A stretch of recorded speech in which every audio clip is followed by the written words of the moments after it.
The howling wind sliced through the Montana wilderness like a knife, carrying with it the promise of death for anyone foolish enough to wander the open plains during the worst blizzard of 1876. Yates Calloway stood at the window of his isolated cabin, watching the swirling white chaos beyond the glass, a tumbler of whiskey warming his calloused hand. 28 years on this earth, and he'd never seen a storm this merciless. Something moved in the white void.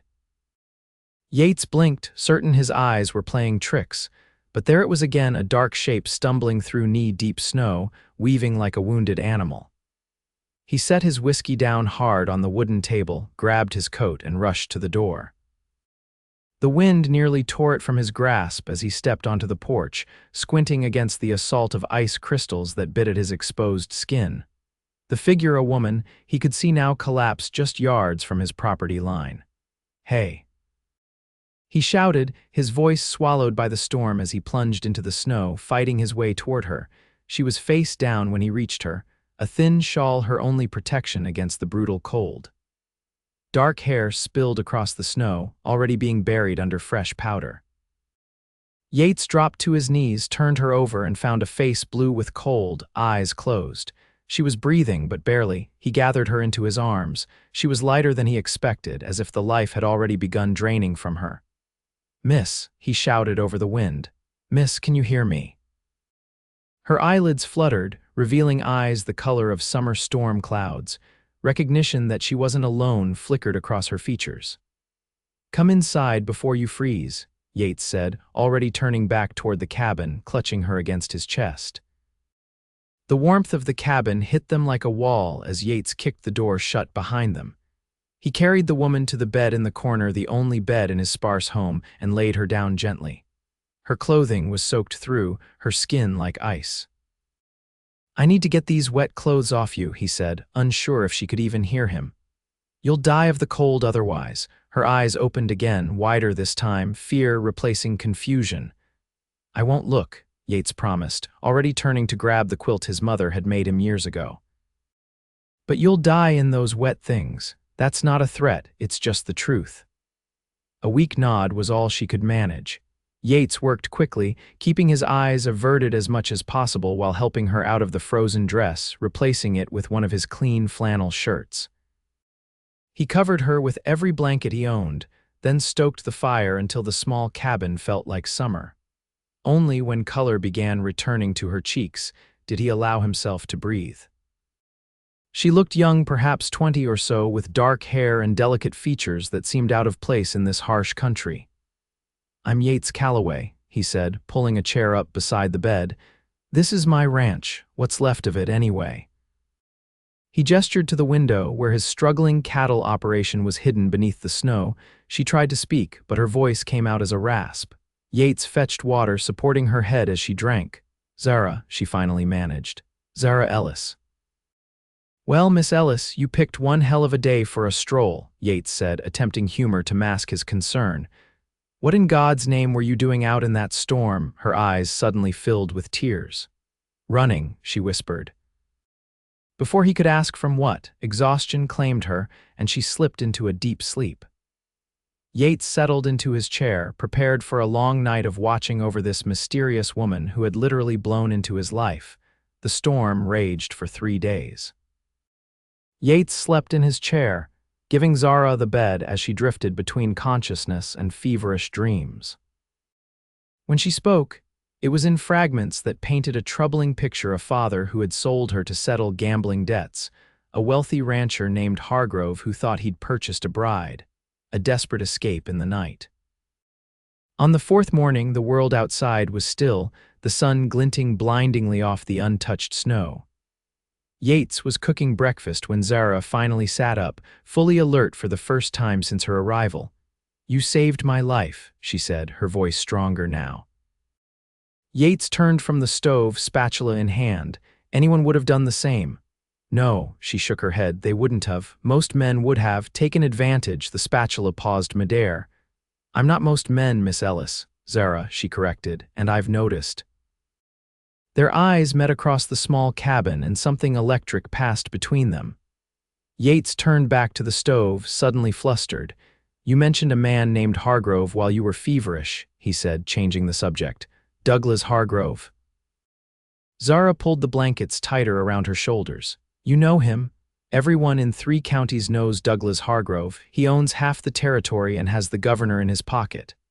Yates placed a plate of eggs and bacon in front of her. He's not a man to cross. He bought me, she said, her voice flat. My father owed him money from poker games. When he couldn't pay, Hargrove suggested another form of payment. Yates felt his hand tighten around his coffee mug. Your father agreed to this. My father is a coward and a drunk. Zara stared down at her plate. The wedding was set for Christmas Day. I was to be his 4th wife. The previous 3 all died under suspicious circumstances, so you ran, with nothing but the clothes on my back. I thought I could make it to Helena, find work there. I didn't count on the storm. She finally took a bite of food, eating slowly at first, then with increasing hunger. Yates watched her, mind racing. Hargrove wasn't a man who let anything go, especially something he considered his property. Once the snow melted enough for travel, he'd send men looking for her. You can stay here until you're well enough to travel, he said, though he wasn't sure where she could go that Hargrove's influence wouldn't reach. Gratitude flooded her face. I can work, I'm strong, and I learn quickly. Yates smiled despite himself. I don't doubt it. Anyone who survives that blizzard has got more grit than most men I know. The next week passed in a surprisingly comfortable routine. The snow began to melt, revealing the sparse landscape of Yates's struggling ranch, a small barn, corral, and a handful of cattle that had survived the winter thus far. Zara proved true to her word, working alongside him from dawn until dusk.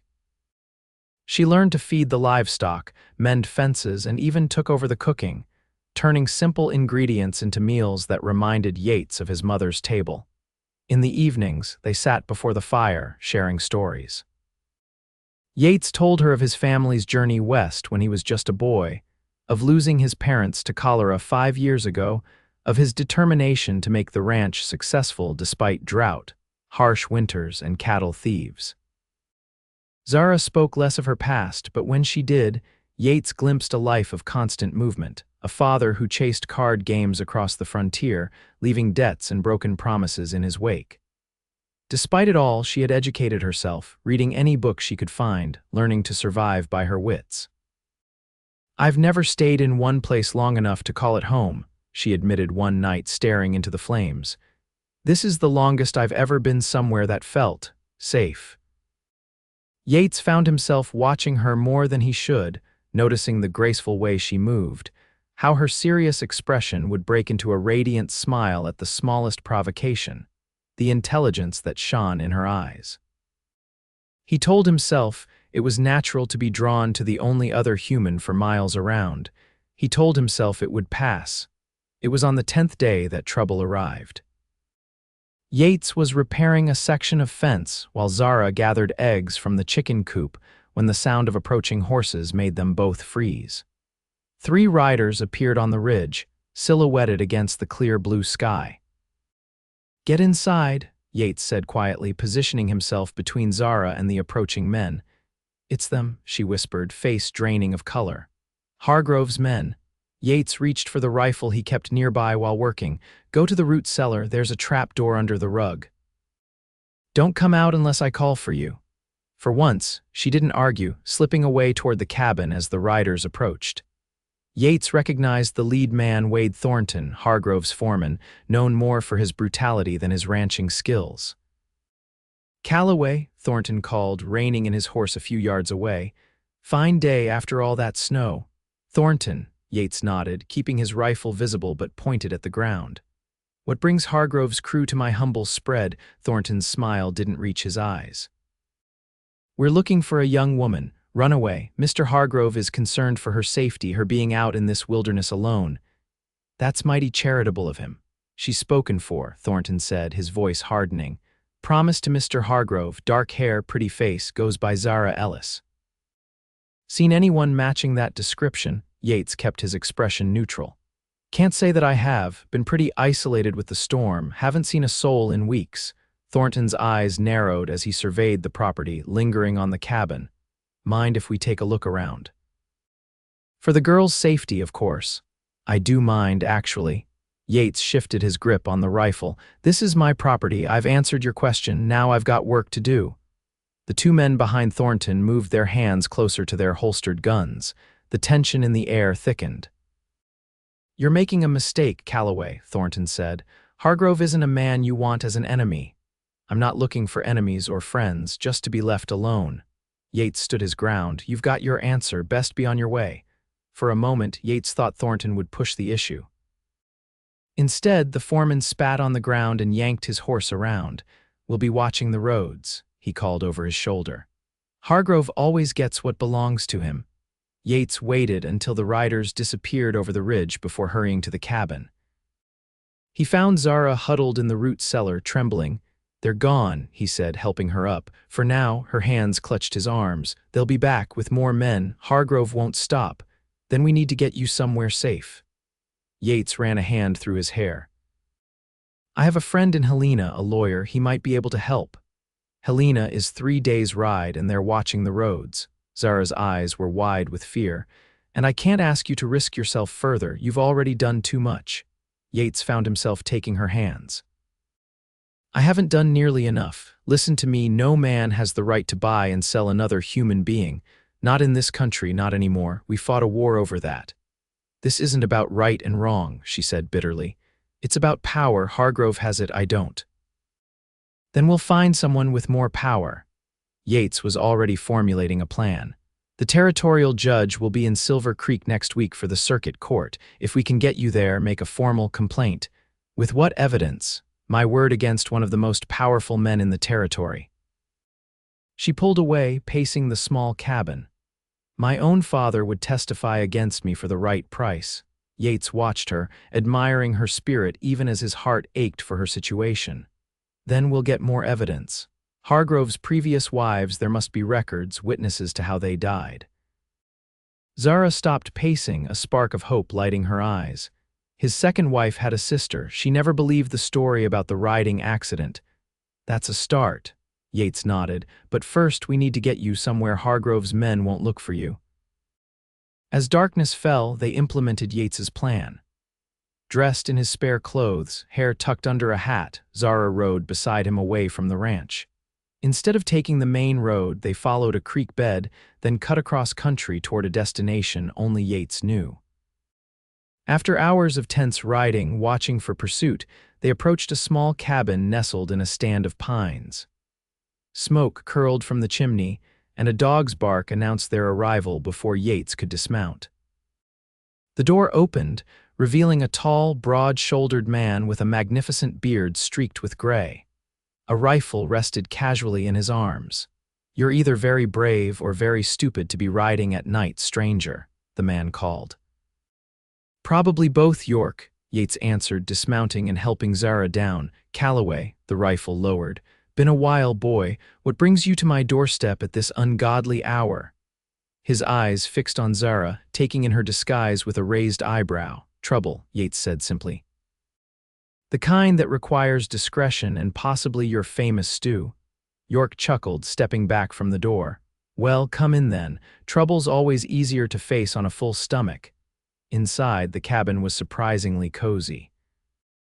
Pelts and handmade quilts adorned the walls, bookshelves sagged under the weight of dozens of volumes, and the aroma of tobacco and coffee permeated the air. York Sheffield had been a mountain man in his younger days, then a scout for the army.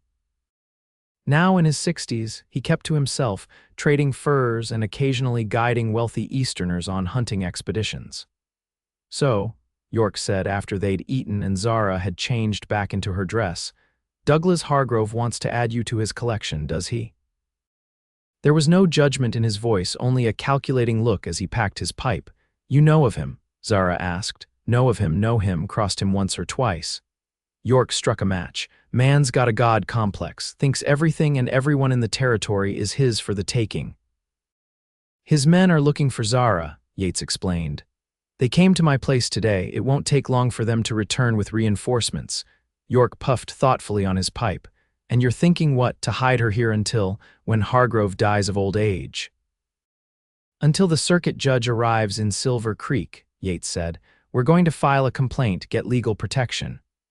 The old man snorted. Judge Franklin, he plays poker with Hargrove every month, won't do you any good. Zara's shoulders slumped, but Yates wasn't deterred.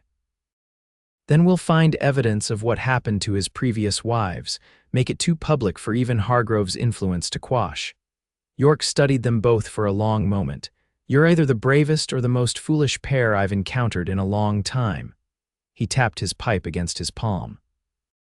But I admire the spirit. The girl can stay here. Hargrove's men don't know about me, and even if they did, they wouldn't find this place easily. Relief washed over Yates. Thank you, York. Don't thank me yet. The old man's eyes twinkled. I'm coming with you to gather this evidence. Been too long since I had a proper adventure. For the first time since the riders had appeared, Zara laughed. The sound filled the cabin, changing the atmosphere, and Yates found himself laughing too, more from the joy of hearing her happiness than from any real humor. York gave them separate sleeping arrangements, Zara in the small loft, Yates and himself on bedrolls by the fire. As Yates lay awake, staring at the ceiling, he realized how deeply Zara had worked her way into his thoughts. It wasn't just concern for her safety anymore. Somehow, in the short time she'd been in his life, she'd become important to him in a way no one had been since his parents died. The next morning brought clear skies and a solid plan. York would remain with Zara while Yates returned to his ranch, maintaining the appearance of normalcy. Meanwhile, he would begin gathering information about Hargrove's past wives, starting with the sister of the second Mrs. Hargrove, who lived in Silver Creek. Be careful, Zara said as Yates prepared to leave. They stood outside York's cabin, the morning sun casting long shadows through the pines. Hargrove's influence runs deep. I'll be discreet, he promised. Just stay safe. York is cantankerous but trustworthy. I heard that, York called from inside. Zara smiled, then impulsively rose on her tiptoes to kiss Yates's cheek. Thank you for everything. The spot where her lips had touched seemed to burn as Yates rode away, glancing back to see her still standing there, a small figure framed by towering pines. The ranch was undisturbed when he returned, but Yates remained vigilant, keeping his rifle close as he tended to his chores. That evening, he rode into the small settlement of Rivercross, ostensibly to purchase supplies but actually to gather information. The general store yielded little beyond confirmation that Hargrove's men had been asking questions throughout the area. The saloon proved more fruitful. After a few strategically purchased drinks, Yates learned that Hargrove's first wife had died of fever just 6 months after their wedding. The second had broken her neck in a riding accident. The third had allegedly shot herself while cleaning her husband's revolver. Unluckiest man with wives I ever heard of, commented the barkeeper, wiping down the counter. Or the luckiest, depending on how you look at it. Each one left him richer than the last. How's that? Yates asked casually. First one was a banker's daughter from back east. Second came from cattle money down Texas way. Third was a widow who'd inherited mining interests. The barkeeper shrugged. Funny how they all ended up with everything signed over to Hargrove before they met their unfortunate ends. Yates filed this information away, already planning his trip to Silver Creek the next day. As he mounted his horse to return home, a voice called his name from the shadows. Evening, Calloway. Wade Thornton stepped into the pool of light spilling from the saloon windows, flanked by 2 men Yates didn't recognize. Thornton, Yates acknowledged, keeping his hand near his revolver. Bit late for social calls. Been asking around about you, Thornton said, ignoring the comment. Folks say you're a solitary man, no visitors, especially no female visitors. That's right. Funny thing, though. Thornton stepped closer. One of my men swears he saw fresh tracks leading away from your place yesterday, 2 horses, one with a lighter rider. Yates kept his expression neutral. I sold a mare to Tom Peterson over in Eagle Ridge, delivered it myself. Peterson, Thornton's smile was cold. We'll be sure to verify that, you do that. Yates gathered his reins. Now, if you'll excuse me, I've got an early start tomorrow, going somewhere, ranch business. Yates nudged his horse forward. Good night, gentlemen. He could feel their eyes on his back as he rode away and knew his time was running short. They'd check his story, find it false, and then return in force. He needed to be gone by then.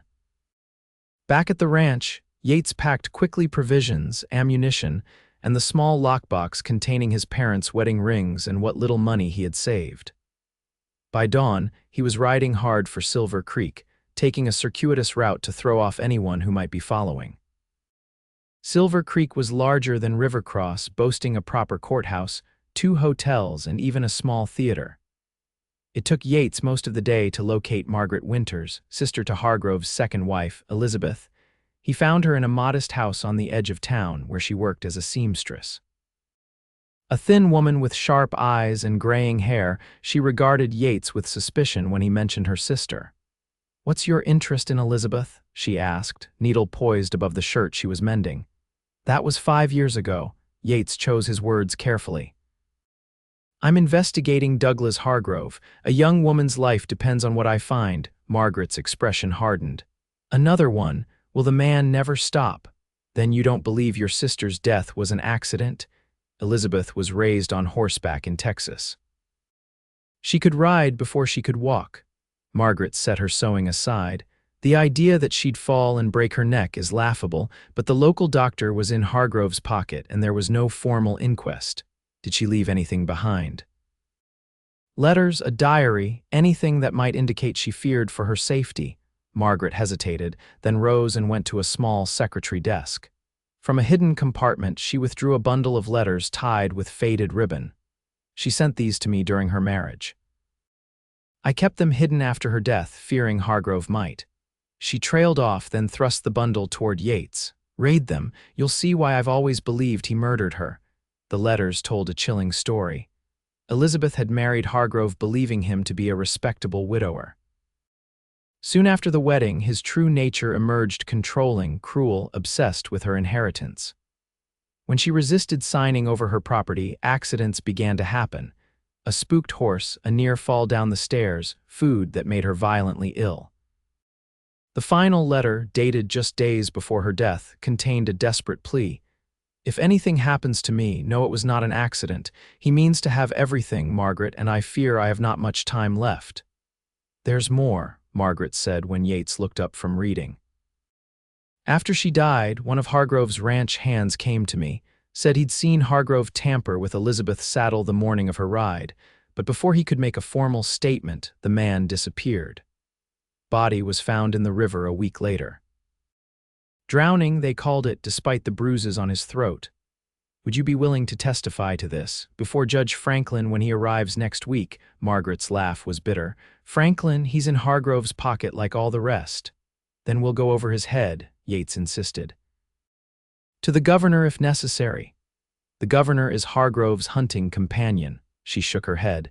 "You don't understand how things work in this territory, Mr. Calloway." Yates felt frustration rising. There must be someone who isn't under Hargrove's influence. Margaret studied him for a long moment. "There might be U.S. Marshal James Cooper. He's been investigating land fraud in the territory. Rumor has it Hargrove's name has come up. Cooper doesn't care about local politics or power structures." "Where can I find him?" "Last I heard, he was in Helena." "But he's due in Silver Creek for the court session." She hesitated, then added, "If you're really trying to save someone from Hargrove, be careful. The man has eyes everywhere." As if to punctuate her warning, a knock came at the door. Margaret tensed, motioning for Yates to remain silent as she went to answer it. A young boy stood on the porch, shifting nervously from foot to foot. "Message for you, Mrs. Winters." He thrust a folded paper into her hand and ran off before she could respond. Margaret unfolded the note, her face paling as she read. "They know you're here," she said, passing it to Yates. "Someone saw you enter my home and sent word to Hargrove's men. They're on their way."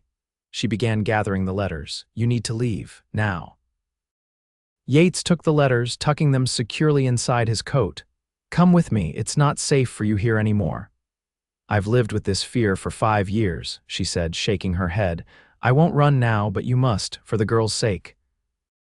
Reluctantly, Yates slipped out the back door just as hoofbeats approached from the street.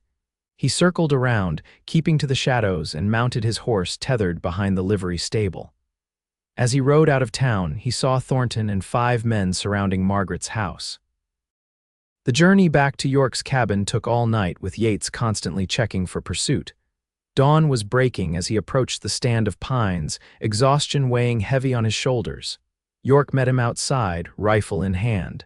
"You look like you've ridden through hell." "Close enough," Yates dismounted stiffly.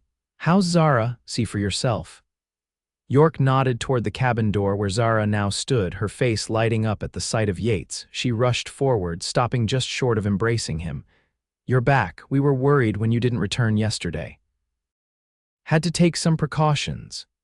Yates managed a tired smile, "but I found something evidence about Hargrove's second wife." Inside, over coffee strong enough to revive the dead, Yates shared what he'd learned from Margaret Winters and the contents of Elizabeth's letters. Zara listened intently, her expression growing grimmer with each detail. "So he's done this before," she said quietly when Yates finished. "Married women for their money, then murdered them when they'd served their purpose." "And would have done the same to you," York added, refilling their cups. "The question is, what now? These letters are compelling, but as Mrs. Winters pointed out, the local authorities are in Hargrove's pocket." "Marshal Cooper," Yates said. "He's federal, beyond Hargrove's influence. If we can get these letters to him, along with Zara's testimony about her father's gambling debts and Hargrove's arrangement, it might be enough to launch an investigation," York finished thoughtfully. "But Cooper's in Helena and Hargrove's men are watching the roads." "Cooper will be in Silver Creek for the court session next week," Yates said, "if we can get Zara there safely." "That's a big if," York frowned. "Hargrove will have men watching every approach to town." Zara, who had been quiet throughout most of the discussion, suddenly straightened. "What if we don't try to hide? What if we make my presence known but not as myself?" Both men looked at her questioningly. "Hargrove's men are looking for a young woman traveling alone or with a single man," she explained. "They'd never suspect a married couple traveling with an older relative." Yates felt heat rise to his face. "You mean pretend to be married? To me, it would explain why I'm with you," Zara said, a slight blush coloring her cheeks. "A newlywed couple traveling with the husband's uncle to attend court in Silver Creek would attract far less attention than a single man escorting a young woman." York's beard twitched with amusement. "The girl's got a point, and I make a convincing uncle." Yates found himself unable to argue with the logic, though the idea of pretending to be Zara's husband stirred emotions he wasn't prepared to examine. "It could work," he admitted. "But we'd need more than just a story. We'd need documentation, wedding rings, the trappings of a legitimate marriage." "Leave that to me," York said, rising from the table. "I wasn't always a hermit in the woods. I know people in Silver Creek who can help discreetly." While York made preparations, Yates and Zara spent the next 2 days refining their plan and their false identities. They created a detailed history of their fictional relationship, childhood acquaintances who reconnected after her father's death, a detail they decided to include to explain her lack of family, a whirlwind courtship, and a simple wedding at York's cabin just 2 weeks prior. "We met at a harvest dance when I was 16, Zara elaborated, warming to the story as they sat by York's fire. "You stepped on my toes during a reel, then avoided me for the rest of the evening out of embarrassment." Yates laughed, surprising himself with how easily he could imagine such a scene. "Sounds like something I would do. Then I left with my father for California, and we didn't see each other for 5 years, she continued, until I returned last month to settle some of my mother's affairs. And I was instantly smitten," Yates added, watching her face in the firelight. "Asked you to marry me after just 3 weeks. Zara's smile faltered slightly. "Do you think anyone will believe that? It seems rather impulsive." "Sometimes," Yates said softly, "you just know." Their eyes met across the flames, and for a moment, the pretense felt dangerously close to truth. York returned the following evening with supplies from Silver Creek, new clothes for Zara, documents that appeared official to casual inspection, and 2 simple gold bands. "Wedding present from your fictional aunt," he explained, handing the rings to a flustered Yates.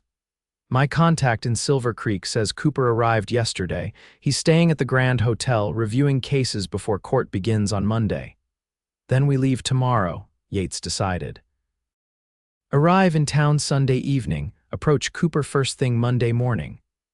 That night, as York snored by the fire and Zara slept in the loft, Yates sat on the porch, turning the smaller of the two gold bands over in his fingers. The cool metal caught the moonlight, sending a reflection dancing across the cabin wall. He tried to imagine placing it on Zara's finger, even in pretense, and found his hands shaking slightly at the thought. In just 10 days, she had appended his solitary existence, bringing danger and excitement, but also something he hadn't realized he was missing: connection. The prospect of returning to his empty ranch after this was over left a hollow feeling in his chest. Morning brought clear skies and nervous energy as they made final preparations. Zara emerged from the cabin wearing a simple but attractive blue dress that York had procured, her hair arranged more elegantly than Yates had seen before. She looked like a respectable rancher's wife, ready for a trip to town. "Will I do?" she asked, noticing his stare. "You'll more than do," Yates said, his voice rougher than intended. "You look beautiful." A blush crept up her neck, but she held his gaze. "Then shall we, husband?" She offered her hand, and with heart pounding, Yates slipped the gold band onto her finger. "Your turn," she said softly, taking the larger ring and sliding it onto his hand. The simple act felt strangely intimate, sending a warmth through Yates that had nothing to do with the morning sun. York cleared his throat loudly. "If you two are done making eyes at each other, we should get moving. It's a full day's ride to Silver Creek, and we want to arrive before dark." They traveled the main road, no longer hiding but openly playing their roles, Yates and Zara Calloway, newlyweds traveling with Uncle York to attend the court session where Yates hoped to resolve a boundary dispute with a neighboring rancher. They passed several travelers along the way, including, heart-stoppingly, 2 of Hargrove's men who gave them only a cursory glance before continuing on. "They're looking for a frightened girl on the run," York murmured as the men rode past. Not a confident young wife traveling with her husband and uncle. Silver Creek was bustling when they arrived, the upcoming court session drawing people from throughout the county. They secured rooms at a modest boarding house, one for the married couple and another for York, and took dinner in the establishment's small dining room. Yates was intensely aware of Zara beside him, of how naturally she played the role of his wife, touching his arm when she spoke to him, leaning close to share observations about their fellow diners.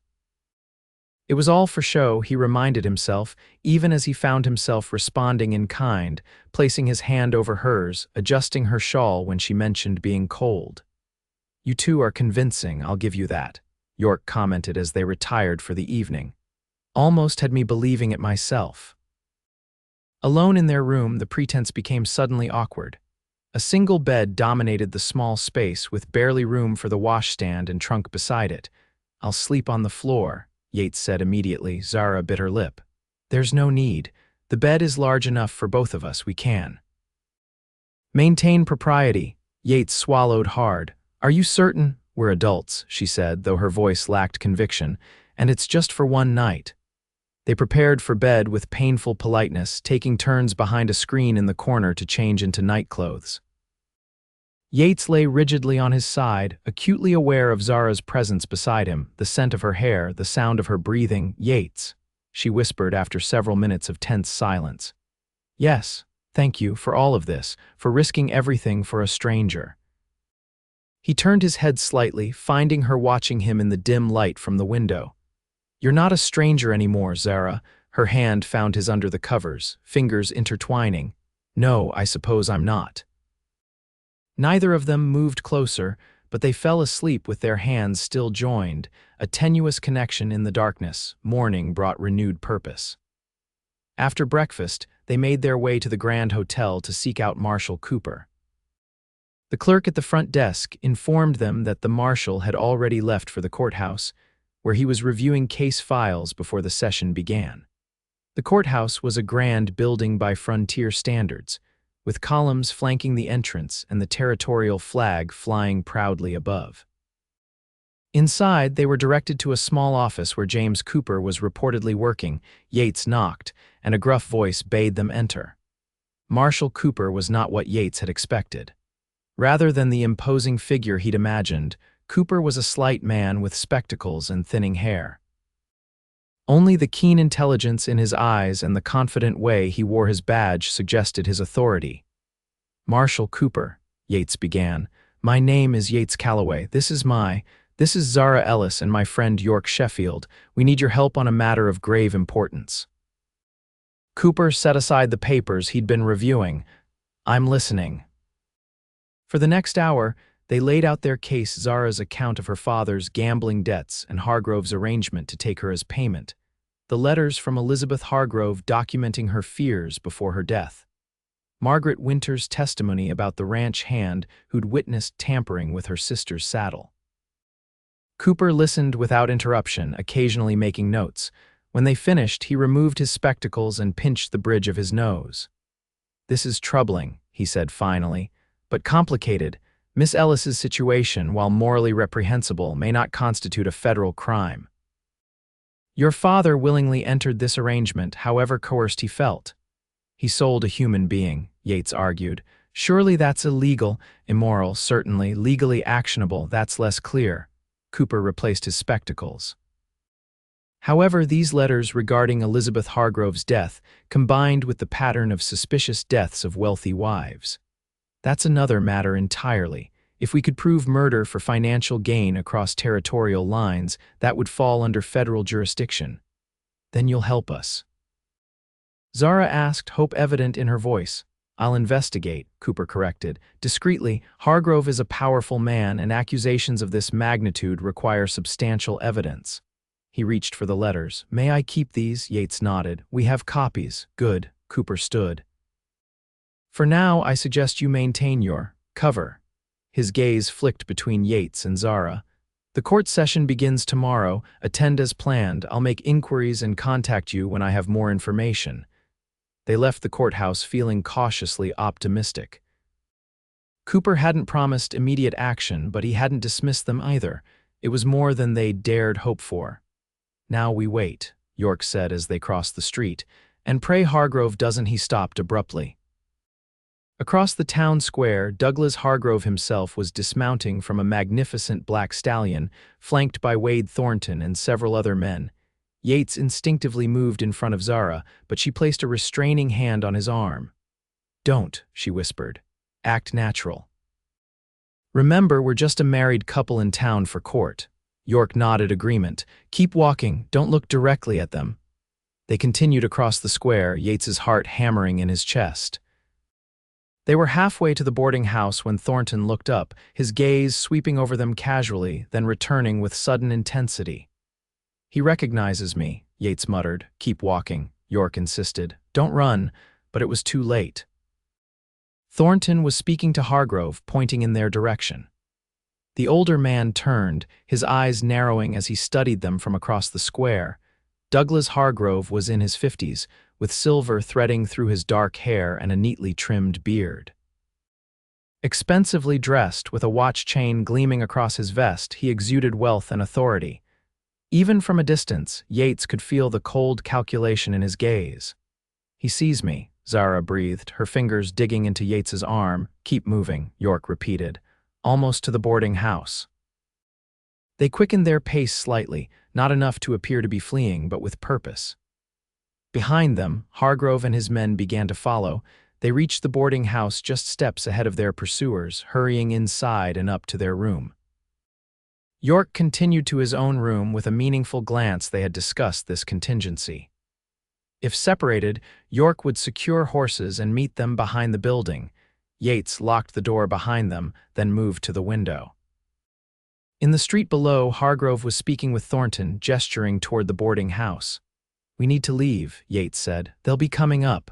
Zara was already gathering their few belongings. "The back stairs. York will meet us there." A heavy knock on the door made them both freeze. "Mr. and Mrs. Calloway." It was the boarding house proprietor, Mrs. Schultz. "There are gentlemen here asking for you." Yates and Zara exchanged alarmed glances. "Tell them we'll be down shortly," Yates called, trying to keep his voice steady. "They're most insistent, Mr. Calloway. Mr. Hargrove says it's a matter of some urgency. Of course, just a moment." Yates turned to Zara, speaking in a whisper. "The window, now." The second-story window opened onto a narrow ledge with a drainage pipe running down to the alley below. It wasn't an ideal escape route, but it was their only option. Yates helped Zara through first, then handed out their bag.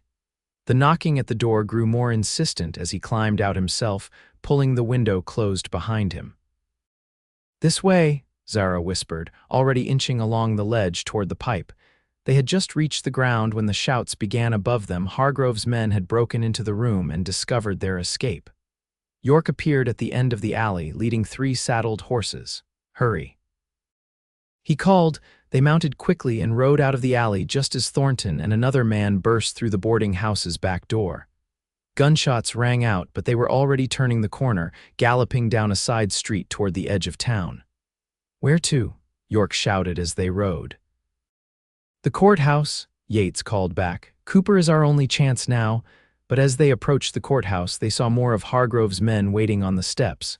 Their escape route blocked, they veered down another street, now in a desperate race through town. The church. Zara pointed to a white steeple rising above the buildings. Sanctuary, it was their only option. They rode hard for the church, dismounting in a flurry and rushing up the steps. The heavy wooden doors gave way under Yates's push, and they burst into the quiet interior, startling the elderly minister who was arranging hymnals in the pews. "Please," Zara gasped. "We need help." The minister took in their disheveled appearance and the fear in their eyes. "What troubles you, my children?" Before they could explain, the doors crashed open again. Douglas Hargrove stood in the entrance, Wade Thornton and 3 armed men behind him. "There you are, my dear," Hargrove said, his voice silky with malice as he addressed Zara. "You've led us on quite a chase." The minister stepped forward. "This is a house of God, sir. I must ask you to lower your voices and state your business." Hargrove offered a smile that didn't reach his eyes. "Forgive the intrusion, Reverend. I'm simply retrieving my property. This young woman is promised to me. These men have abducted her." "That's a lie," Yates said, positioning himself in front of Zara. "He purchased her from her father to be his 4th wife. His previous 3 wives all died under suspicious circumstances." The minister looked bewildered but stood his ground. "I cannot allow violence in this sanctuary. Perhaps we should summon the sheriff to resolve this matter." "An excellent suggestion," came a new voice from the doorway. Marshal Cooper entered the church, flanked by 2 deputies. "Douglas Hargrove, I've been looking for you." Hargrove's confidence faltered momentarily. "Marshal Cooper, this is a local matter, not a federal concern." "I disagree." Cooper approached, unfolding a document. "I have here a warrant to question you regarding the deaths of Elizabeth Hargrove and Catherine Hargrove, specifically allegations of murder for financial gain across territorial lines." The color drained from Hargrove's face. "This is absurd. Those deaths were investigated and ruled accidental." "New evidence has come to light." Cooper nodded toward his deputies, who moved to flank Hargrove. "You'll be coming with me to answer some questions." Thornton's hand moved toward his gun, but Cooper's voice stopped him. "I wouldn't. My deputies are experienced marksmen, and this is a church. Spilling blood here would be unseemly." For a tense moment, it seemed Hargrove might resist, then his shoulders slumped imperceptibly. "This is a misunderstanding that will be cleared up quickly," he said, his voice regaining its smooth confidence.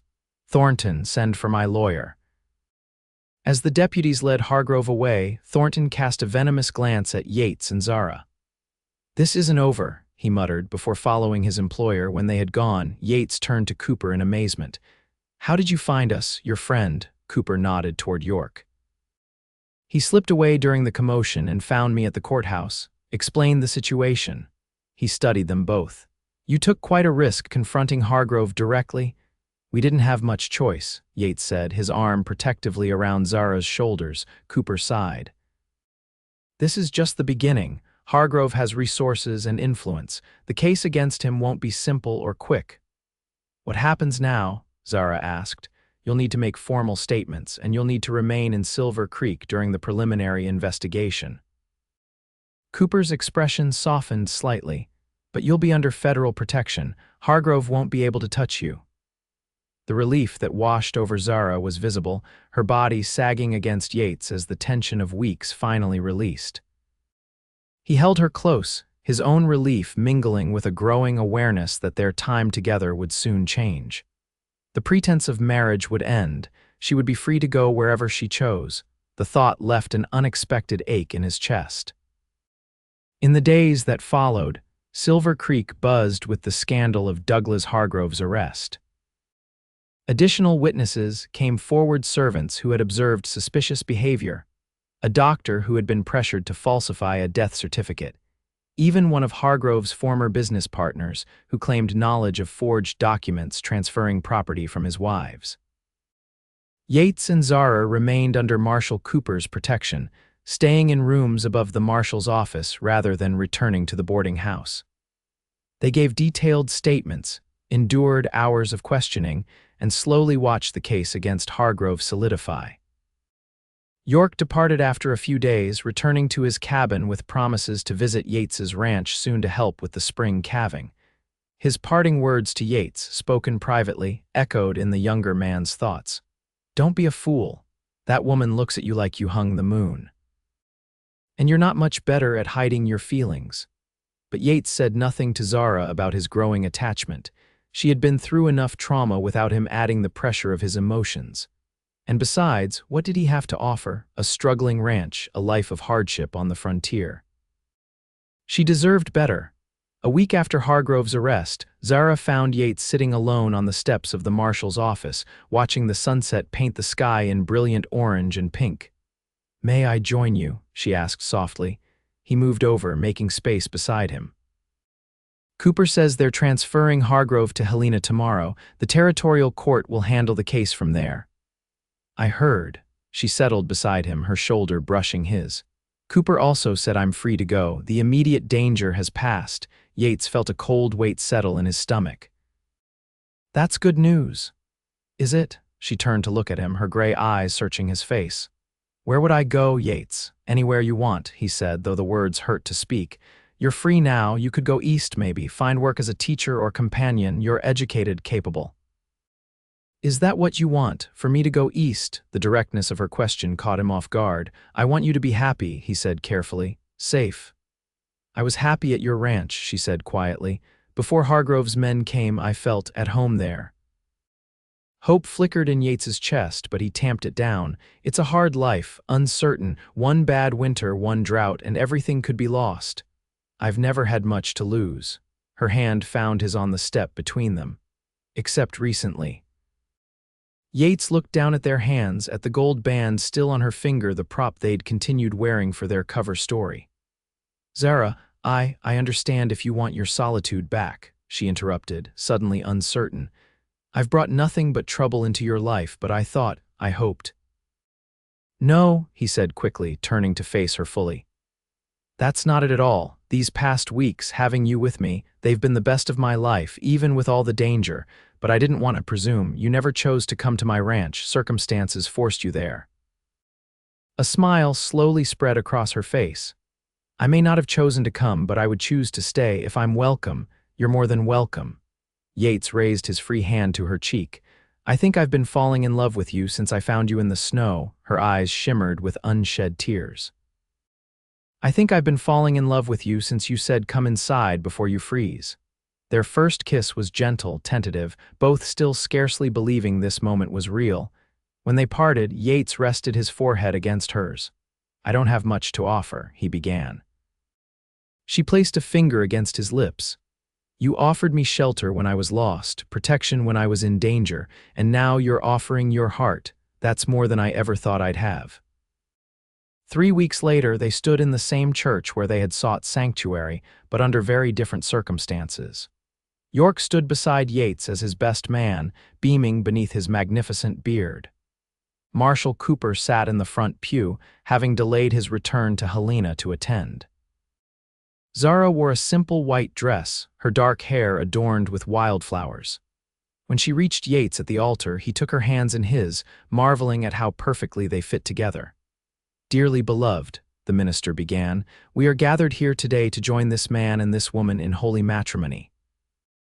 The words of the ceremony washed over them, familiar yet new.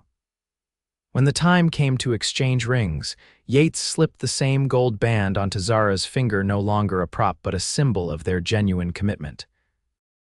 "I, Yates, take thee, Zara, to be my lawfully wedded wife," he recited, voice steady with conviction.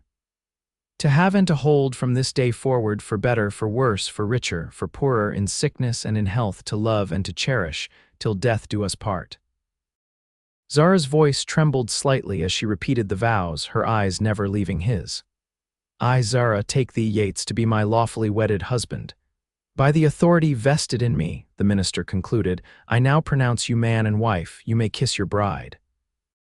Their second kiss was different from their first, no longer tentative, but filled with promise and certainty.